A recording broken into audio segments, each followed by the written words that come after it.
اور اقوال ائمہ محدثین اس بات پر شاہد عادل ہیں۔ حضرت ابو ہریرہ رضی اللہ تعالیٰ عنہ آپ روایت کرتے ہیں کہ تاجدار کائنات صلی اللہ تعالیٰ علیہ وآلہ وسلم نے اللہ کے حضور ہاتھ اٹھا کر دعا کی۔ اب وہ دعا کے کلمات اور جملے سماعت فرمائیے۔ آقا علیہ السلام نے فرمایا اللہم انکا اخرجتنی من احب البلاد الی فاسکنی احب البلاد الیک، کہ اے اللہ تو نے مجھے میرے محبوب شہر سے ہجرت کا حکم دیا۔ اب یہ جملہ بڑا قابل توجہ ہے کہ وہ شہر جہاں سے آقا ہجرت کر رہے ہیں، جس شہر کا ذکر آقا فرما رہے ہیں، وہ شہر بھی آقا کا محبوب ہے۔ تو آقا علیہ السلام نے فرمایا باری تعالیٰ تو نے مجھے اس محبوب شہر سے ہجرت کا حکم دیا۔ آگے آقا علیہ السلام نے فرمایا کہ اب اس شہر کو میری جائے سکونت بنانا جو تجھے زیادہ محبوب ہو۔ پہلا بھی شہر محبوب ہے، جہاں بھیج رہا ہے وہ بھی محبوب ہے۔ حاضرین محترم، مکہ کے لیے بھی محبوب کا لفظ استعمال فرمایا، اور جب حکم الہی سے آقا دو جہاں صلی اللہ تعالیٰ علیہ وآلہ وسلم ہجرت فرما کر مکہ کو چھوڑ کر جا رہے ہیں تو فرمایا مولا اب میری جائے سکونت اس کو بنا جو تجھے اسی طرح محبوب ہو جیسے تجھے مکہ محبوب ہے، جیسے تجھے مکہ محبوب ہے۔ اب حاضرین محترم، ایک محب ہے، ایک محبوب ہے، مگر شہروں میں دونوں کی محبت کا مرکز ایک ہے، اور شہروں میں محبت کا مرکز اور محبوب شہر پہلے دونوں کا مکہ تھا، مگر جائے سکونت بدلنے کی دیر تھی، ہجرت کرنے کی دیر تھی۔ مکہ سے آقا دو جہاں صلی اللہ تعالیٰ علیہ وآلہ وسلم کے نکل کر مدینہ پاک جانے کی دیر تھی۔ جہاں اپنے محبوب کو رب کائنات نے بھیجا وہ شہر بھی خدا کا محبوب بن گیا۔ حاضرین محترم، اب مدینہ پاک جسے جیسے مصطفیٰ کو پیارا ہے اسی طرح رب کائنات کی ذات کو پیارا ہے۔ یہی وجہ ہے کہ آقا دو جہاں صلی اللہ تعالیٰ علیہ وآلہ وسلم آپ جب سفر پر نکلتے اور سفر سے واپس آتے تو شہر مدینہ جب قریب آ جاتا اور شہر مدینہ پر دور سے نظر پڑتی، دور سے شہر مدینہ کے وہ گلی کوچہ و بازار اور در و دیوار مدینہ نظر آتے تو آقا دو جہاں صلی اللہ تعالیٰ علیہ وآلہ وسلم آپ کے چہرہ اقدس پر خوشی کے اثرات نمایاں ہو جاتے، اور صرف خوشی کے اثرات ہی نمایاں نہ ہوتے بلکہ قربان جائیں آقا علیہ الصلوۃ والسلام کی اس شہر مدینہ سے محبت کا آپ اندازہ یہیں سے کر سکتے ہیں کہ حضور اپنی سواری کو بھی تیز کر دیتے۔ حضرت انس رضی اللہ تعالیٰ عنہ آپ روایت فرماتے ہیں کہ آقا علیہ الصلوۃ والسلام کی عادت کریمانہ تھی کہ جب سفر سے واپس آتے اور مدینہ کے در و دیوار پر حضور کی نظر پڑتی تو اپنے شہر مدینہ سے محبت کی وجہ سے حضور سواری کو تیز کر دیتے۔ حاضرین محترم، انبیاء کرام علیہم الصلاۃ والسلام آپ کی یہ خصوصیت ہے کہ ان کا وصال اسی جگہ ہوا جو جگہ ان کو سب سے زیادہ محبوب ترین ہوتی ہے۔ اس پر آقا دو جہاں صلی اللہ تعالیٰ علیہ وآلہ وسلم کا ارشاد گرامی ہے۔ آقا علیہ السلام نے فرمایا میری قبر کی جگہ مجھے روئے زمین کی پر سب سے زیادہ محبوب ترین جگہ جہاں میرا مزار ہے اور میری قبر انور ہے۔ آقا دو جہاں صلی اللہ علیہ وسلم نے فرمایا یہ جگہ مجھے سب سے زیادہ محبوب ترین ہے، یعنی مدینہ کا وہ خطہ مجھے سب سے زیادہ عزیز ہے۔ اور یہ 3 بار آقا علیہ السلام نے بات دہرائی۔ جب خود آقا دو جہاں صلی اللہ تعالیٰ علیہ وآلہ وسلم وہ کملی والے آقا وہ اس خطہ کو محبوب ترین کہہ رہے ہیں اور عزیز کہہ رہے ہیں تو یقیناً ہر عاشق رسول کے لیے وہ شہر مدینہ محبوب ترین بھی ہے اور عزیز ترین بھی ہے، کہ جس کی زیارت کے لیے شب و روز اس شاکان مصطفیٰ کے دل مچلتے ہیں، اور جب کسی کو شہر مدینہ کی طرف جانے کا موقع میسر آتا ہے ابھی وہ اپنے شہر سے چلتا ہی ہے اور ادھر تصور میں مکین گنبد خضرا کا روزہ آ جاتا ہے تو تاجدار کائنات کے اس صلی اللہ تعالیٰ علیہ وسلم کے اس مقدس شہر کا ذکر اور فکر ذہن میں تخیل آتے ہی اس کے دل کی دھڑکنیں تیز ہو جاتی ہیں. کیوں؟ اس لیے کہ اس کے اندر جو آقا علیہ السلام کے شہر کی محبت تھی وہ مچل رہی ہے. اب یہاں پیر نصیر الدین نصیر گولڑا شریف والے آپ کا کیا خوبصورت شعر آپ نے ترجمانی کی ہے. آپ فرماتے ہیں یہ کس کا شہر قریب آ رہا ہے دیکھو تو، یہ کس کا شہر قریب آ رہا ہے دیکھو تو، کہ قافلے مدینے کو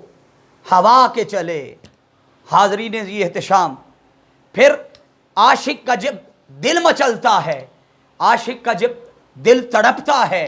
اس شہر مدینہ کو یاد کر کے، تو اس کے دل سے ایک ٹھنڈی آہ نکلتی ہے اور درد بھری آواز میں وہ یوں گویا ہوتا ہے. اس کی ترجمانی شاہ احمد رضا خان رحمۃ اللہ تعالی علیہ عظیم البرکت مجدد دین و ملت، آپ نے بڑے خوبصورت انداز میں ایسے عشاقان مصطفیٰ کی ترجمانی کی ہے. آپ فرماتے ہیں مدینے کے خطے خدا تجھ کو رکھے، مدینے کے خطے خدا تجھ کو رکھے، غریبوں فقیروں کے ٹھہرانے والے. عاشق جب آقا علیہ السلام کے اس شہر مقدس کی طرف سفر کرتے ہیں تو حاضرین محترم، وہ آقا علیہ السلام کے شہر کی طرف جاتے ہوئے وہ تڑپتے ہیں. ان کے دل کی دھڑکنیں تیز ہو جاتی ہیں کہ حضور کے شہر کی زیارت نصیب ہو رہی ہے. جب تاجدار کائنات صلی اللہ تعالیٰ علیہ وآلہ وسلم کا وصال ہوا تو تدفین کا مسئلہ درپیش ہو گیا. صحابہ کرام میں اختلاف پیدا ہو گیا. اب جب اختلاف پیدا ہوا تو ضروری تھا کہ اس اختلاف کو بڑی حکمت کے ساتھ ڈیل کیا جاتا. قربان جائیں سیدنا صدیق اکبر رضی اللہ تعالیٰ عنہ، آپ کے مقام اور منصب پر آپ نے اپنی اعلیٰ سوچ اور تدبر کے ساتھ اس مسئلہ کا حل فرمایا اور آقا علیہ السلام کا ارشاد گرامی سنایا اور فرمایا کہ اللہ رب العزت کسی پیغمبر کو پر موت طاری نہیں کرتا مگر اس جگہ جو اسے سب سے زیادہ محبوب تر ہوتی ہے. اس لیے سیدنا صدیق اکبر نے فرمایا چنانچہ آقا علیہ السلام کو ان کے بستر مبارک کی جگہ پر دفن کر دیا جائے. اب اس حوالہ سے سیدنا مولا علی شیر خدا رضی اللہ تعالیٰ عنہ آپ نے فرمایا کہ اللہ رب العزت کو کائنات میں سب سے زیادہ جو خطہ زمین سے محبوب ہے وہ خطہ ہے جہاں اس کے محبوب کا وصال ہوا. حاضرین محترم، شہر مدینہ کو یہ ساری عظمتیں، یہ ساری فضیلتیں نسبت مصطفیٰ کی وجہ سے ملی ہیں اور آقا علیہ السلام ہی کی نسبت سے مدینہ منورہ مکہ المکرمہ سے بھی افضل ٹھہرا. حضرت رافع بن خدیج رضی اللہ تعالیٰ عنہ بیان فرماتے ہیں کہ آقا علیہ السلام نے ارشاد فرمایا المدینہ تو خیر من مکہ، مدینہ مکہ سے بھی افضل ہے. زمین کے جس خطہ پر روزہ اطہر ہے وہ کائنات رنگ و بو کا افضل ترین مقام ہے. علماء متقدمین و متاخرین اس بات پر متفق ہیں کہ یہ مقام جہاں آقا دو جہاں صلی اللہ تعالیٰ علیہ وآلہ وسلم کا روزہ اطہر ہے یہ کعبہ و عرش سے بھی افضل ہے. قاضی ایاز رحمۃ اللہ تعالیٰ علیہ تحریر فرماتے ہیں،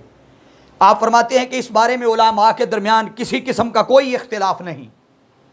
کہ آقا علیہ السلام کی قبر انور کی جگہ ساری روئے زمین میں سب سے اعلیٰ ہے. پھر اس پر امام قسطلانی فرماتے ہیں کہ علماء کا اس بات پر اجماع ہے کہ وہ جگہ جس جگہ تاجدار کائنات صلی اللہ تعالیٰ علیہ وآلہ وسلم کے جسم اقدس کے اعضاء مبارک ملے ہوئے ہیں، آپ فرماتے ہیں وہ ساری زمین اور جگہ روئے زمین کی ساری جگہ سے افضل ہے، حتیٰ کہ کعبہ اور عرش سے بھی افضل ہے. پھر شہر مدینہ کی افضلیت کے بارے میں علامہ سمہودی اجماع ائمہ کے حوالے سے رقم تراز ہوتے ہیں. آپ فرماتے ہیں کہ تمام علماء کا اس مسئلہ پر اجماع ہے کہ وہ حصہ جو آقا دو جہاں صلی اللہ تعالیٰ علیہ وآلہ وسلم کے جسم اقدس کے ساتھ ملا ہوا ہے، حضور کے جسم اطہر سے جڑا ہوا ہے، جو مس ہو چکا ہے، وہ تمام اجزائے زمین حتیٰ کہ کعبہ سے بھی افضل ہے۔ پھر علامہ سمودی تاج الدین سبکی کے حوالے سے تحریر فرماتے ہیں، آپ فرماتے ہیں بلا شبہ زمین کا وہ حصہ عرش اعظم سے بھی افضل ہے کہ جہاں تاجدار کائنات صلی اللہ تعالیٰ علیہ وآلہ وسلم کا جسم اطہر ہے۔ حاضرین محترم، صحابہ کرام کا بھی یہی عقیدہ مشہور تھا اور اس میں کسی کا اختلاف نہیں کہ مدینہ پاک کی سرزمین اور خطہ مکہ سے بھی افضل ہے۔ حضرت عبد الرحمن بن قاسم رضی اللہ تعالیٰ عنہ روایت کرتے ہیں، آپ فرماتے ہیں کہ حضرت عمر فاروق رضی اللہ تعالیٰ عنہ کے ایک آزاد کردہ غلام، ان کا نام تھا اسلم، وہ عبداللہ بن عیاش مخزومی سے ملنے گئے تو جاتے ہوئے مکے کے رستے میں ملاقات ان سے ہو گئی۔ اب ان کے پاس اس وقت نبیذ موجود تھی، یہ ایک خاص قسم کا مشروب ہوتا ہے۔ تو اسلم نے کہا حضرت عمر فاروق رضی اللہ تعالیٰ عنہ آپ کو یہ مشروب بہت پسند ہے۔ عبداللہ بن عیاش نے ایک بڑا سا پیالہ مشروب کا بھرا اور بھر کر سیدنا عمر فاروق رضی اللہ تعالیٰ عنہ کی خدمت میں پیش فرما دیا۔ انہوں نے اسے اپنے منہ کے قریب کیا، تھوڑا سا نوش فرمایا، پھر اپنی دائیں سائڈ پہ بیٹھے ہوئے ایک شخص کو دیا، اس نے پی لیا۔ اب حاضرین محترم، حضرت عبداللہ بن عیاش واپس جانے لگے تو انہیں مخاطب کرتے ہوئے سیدنا عمر فاروق رضی اللہ تعالیٰ عنہ فرمانے لگے، آپ فرماتے کہ تم کہتے ہو کہ مدینہ کی منورہ کی بنسبت مکہ افضل ہے اور بہتر ہے، اس کی کیا وجہ ہے؟ تو عبداللہ بن عیاش مخزومی انہوں نے کہا اس لیے کہ وہ حرم ہے، اللہ کا گھر ہے، امن کا مقام ہے، وہاں اللہ کا گھر ہے۔ تو حضرت عمر فاروق رضی اللہ تعالیٰ عنہ نے فرمایا میں اللہ کے گھر اور حرم کی بات نہیں کر رہا، میں تو یہ پوچھ رہا ہوں کہ تم کہتے ہو کہ مکہ مدینہ سے افضل ہے۔ وہ مخزومی صاحب نے پھر جواب دیا، حضرت عبداللہ بن عیاش مخزومی آپ فرمانے لگے کہ وہاں اللہ کا گھر ہے، حرم ہے، بیت اللہ ہے، امن کی جگہ ہے۔ حضرت عمر فاروق رضی اللہ تعالیٰ عنہ نے جب دوبارہ سنا تو آپ فرمانے لگے بھائی میں حرم اور بیت اللہ کی بات نہیں کر رہا۔ جب یہ دوبارہ سیدنا عمر فاروق رضی اللہ تعالیٰ عنہ نے سوال کیا تو وہ خاموشی سے چلے گئے۔ اب محمد بن عیسیٰ کہتے ہیں اس پر کہ اگر وہ شخص اس بات کا اقرار کر لیتا، کس بات کا؟ کہ اگر وہ کہہ دیتا کہ مکہ افضل ہے مدینہ پاک سے، تو محمد بن عیسیٰ فرماتے ہیں کہ سیدنا عمر فاروق رضی اللہ تعالیٰ عنہ آپ وہ عبداللہ مخزومی کو، عیاش مخزومی کو وہ ادب سکھانے کی ارادت سے آپ اسے سزا دیتے، کیونکہ آپ مکہ مکرمہ پر مدینہ منورہ کی فضیلت کے قائل تھے اور عقیدہ رکھتے تھے۔ حاضرین محترم، تو سیدنا عمر فاروق رضی اللہ تعالیٰ عنہ آپ کی طرف سے یہ بات بالکل واضح ہو گئی کہ آپ کے نزدیک بھی مدینہ مکہ المکرمہ سے افضل ہے۔ اب آئیے جو حدیث پاک پیش کرنے جا رہا ہوں، اس کو روایت کیا ہے ام المؤمنین سیدہ عائشہ صدیقہ رضی اللہ تعالیٰ عنہ۔ وفی روایت عائشہ قالت قال رسول اللہ صلی اللہ تعالیٰ علیہ وسلم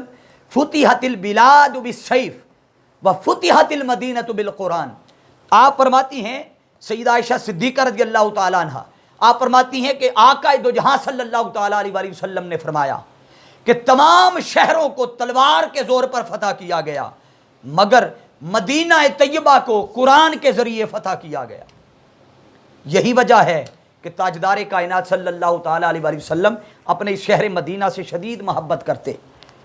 پھر حضرت انس رضی اللہ تعالیٰ عنہ روایت کرتے ہیں ان انس عن النبی صلی اللہ تعالیٰ علیہ وسلم قال اللہم اجعل بالمدینۃ ضعفی ما جعلت بمکہ من البرکہ۔ حضرت انس بن مالک فرماتے ہیں رضی اللہ تعالیٰ عنہ کہ آقا علیہ السلام نے اللہ کی بارگاہ میں عرض کیا اے اللہ تو نے جتنی برکت مکہ میں رکھی ہے، فرمایا مدینہ کو اس سے 2 گنا زیادہ برکت عطا فرما۔ اب آقا دو جہاں صلی اللہ تعالیٰ علیہ وآلہ وسلم جس طرح مکہ میں برکت رب کائنات نے رکھی، تو آقا علیہ السلام اللہ کے حضور دعا کر رہے ہیں کہ باری تعالیٰ جیسے مکہ کو برکت عطا فرمائی ہے، مدینہ طیبہ کو اس سے 2 گنا برکت عطا فرما۔ آقا علیہ السلام کی اس دعا سے یہ بات بڑی صاف طور پر نکھر کر سامنے آتی ہے کہ آقا علیہ السلام کو یہ شہر مدینہ کتنا محبوب ہے۔ پھر حضرت انس رضی اللہ تعالیٰ عنہ سے ہی مروی ہے کہ ان رسول اللہ صلی اللہ تعالیٰ علیہ وآلہ وسلم قال اللہم بارک لہم فی مکیالہم وبارک لہم فی صاعہم ومدہم یعنی اہل المدینہ، کہ حضرت انس بن مالک رضی اللہ تعالیٰ عنہ فرماتے ہیں کہ رسول پاک صلی اللہ تعالیٰ علیہ وآلہ وسلم نے اللہ کی بارگاہ میں عرض کی کہ اے اللہ اہل مدینہ کے پیمانوں میں برکت عطا فرما اور ان کے مد اور سا میں برکت عطا فرما۔ آقا دو جہاں صلی اللہ تعالیٰ علیہ وآلہ وسلم مدینہ پاک کے لیے کتنی دعائیں کر رہے ہیں، کیونکہ مدینہ ایسی جگہ ہے کہ جہاں برکت ہی برکت ہے۔ در رسول پر جانے سے حاضرین محترم عقیدوں کی بھی خیرات ملتی ہے، آقا علیہ الصلوۃ والسلام کی بارگاہ سے حسن عمل کی بھی خیرات ملتی ہے۔ جیسے جب بندہ مکہ پاک میں جاتا ہے، اللہ رب العزت کے گھر میں جاتا ہے، طواف کعبہ کرتا ہے، کبھی حجر اسود کے بوسے لیتا ہے، تو رب کائنات کے اس کے گھر کی زیارت کر کے انسان کو دلی سکون ملتا ہے، انسان کے گناہ دھل جاتے ہیں، وہ پاک صاف ہو کر آتا ہے۔ حاضرین محترم ہر طرح کے میل کچیل اور نقص اور گرد ہر چیز دھل جاتی ہے اللہ کے گھر کی زیارت سے۔ حاضرین محترم اسی طرح مدینہ طیبہ کی جب کوئی حاضری دے کر آتا ہے تو اس کے گناہوں کا میل بھی اسی طرح دھل جاتا ہے جیسے اللہ کے گھر میں حاضری دینے سے دھل جاتا ہے۔ اس پر حدیث پاک پیش کرتا حضرت جابر رضی اللہ تعالیٰ عنہ راوی ان جابر جاء اعرابی النبی صلی اللہ تعالیٰ علیہ وسلم فبایعہ علی الاسلام فجاء من الغدی محموما فقال اقلنی فابا ثلاث مرار فقال المدینۃ کالکیر تنفی خبثها ویصنع طیبها۔ حضرت جابر رضی اللہ تعالیٰ عنہ فرماتے ہیں کہ ایک اعرابی آقا دو جہاں صلی اللہ تعالیٰ علیہ وسلم کی بارگاہ میں حاضر ہوا اور اس نے اسلام پر بیعت کی۔ اگلے روز آیا تو اسے بخار ہو گیا، بخار ہوا تو اس نے کہا میں اپنی بیعت اس کو ختم کرنا چاہتا ہوں، میری بیعت کا فسخ کر دیجئے۔ آقا علیہ الصلوۃ والسلام نے 3 بار انکار فرمایا، پھر فرمایا مدینہ منورہ وہ بھٹی کی مانند ہے کہ جو باطنی میل کچیل اور زنگ کو دور کر دیتا ہے، پھر پاکیزہ جب میل کو دور کر دیتا ہے تو پاکیزہ اور خالص حصہ باقی رہ جاتا ہے، پاکیزہ اور خالص حصہ باقی رہ جاتا ہے۔ پھر حضرت زید بن ثابت رضی اللہ تعالیٰ عنہ آپ روایت کرتے ہیں، آپ فرماتے ہیں کہ آقا دو جہاں صلی اللہ تعالیٰ علیہ وآلہ وسلم نے فرمایا کہ مدینہ منورہ پاکیزہ ہے، یہ میل کچیل کو اس طرح دور کرتا ہے جیسے چاندی کے میل کو بھٹی کی آگ نکال کر دور کر دیتی ہے۔ حاضرین محترم پھر یوں کہنے دیجئے کہ اگر ظاہر کو سنوارنا ہو، باطن کو سنوارنا ہو، دل کی غلاظت کو دور کرنا ہو، دل کے میل کو دور کرنا ہو، دل کی گندگی کو دور کرنا ہو، تو جیسے خدا کے گھر کی زیارت کو اہتمام کے ساتھ جاتے ہو اسی طرح شہر مصطفیٰ کو بھی جایا کرو۔ وہاں جا کر بھی انسان کا ظاہر بھی اور باطن بھی انسان کا دھل جاتا ہے، ہر قسم کی گناہ دھل جاتے ہیں، میل چلا جاتا ہے اور نکھر کر انسان کا دل سامنے آ جاتا ہے۔ حاضرین محترم آقا دو جہاں صلی اللہ تعالیٰ علیہ وآلہ وسلم کا شہر مدینہ وہ مقدس جگہ ہے کہ جہاں جانے کے لیے ہر عاشق مصطفیٰ کا دل مچلتا ہے، اور یہ مچلنا بھی چاہیے۔ یہ کامل ایمان کی نشانی ہے کہ حضور علیہ الصلوۃ والسلام کے شہر مدینہ کی زیارت کے لیے انسان تڑپتا رہے اور آرزو کرتا رہے۔ حاضرین محترم ہم آج کی اس گفتگو کو یہیں ختم کرتے ہیں، انشاءاللہ العزیز اگلی نشست میں یہیں سے اپنی گفتگو کا آغاز کریں گے۔ اللہ کے حضور دعا ہے کہ اللہ پاک جس کے دل میں شہر مدینہ کی محبت بسی ہوئی ہے، جس کے دل میں یہ آرزو اور تڑپ ہے، اللہ پاک اس کو بھی آقا دو جہاں صلی اللہ تعالیٰ علیہ وآلہ وسلم کے اس شہر مدینہ کی حاضری نصیب فرمائے، اور ہمیں آقا علیہ السلام کے اس محبوب شہر کہ جس شہر کی رب قسمیں کھاتا ہے، اللہ پاک ہمیں بار بار اس شہر مدینہ کی حاضری نصیب فرمائے۔ اللہ کے حضور دعا ہے اللہ پاک ہماری آج کی اس محبت بھری باتوں کو اپنی بارگاہ میں قبول فرمائے۔ وآخر دعوانا ان الحمد للہ رب العالمین۔